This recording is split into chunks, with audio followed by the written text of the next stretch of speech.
Layla sa dilim.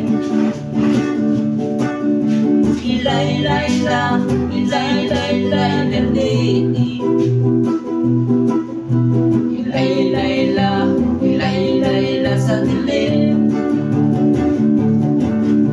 Nakita niyo na ba ito kapaligiran natin? Makunti na ang ibig, tubig ba ay maitim? At ang aso ng dagat, ilog ay nagdilim.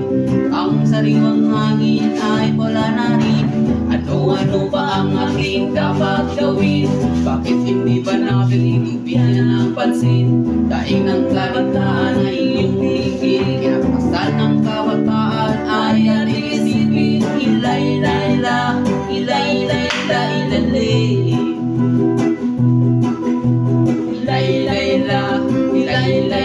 sa dilim.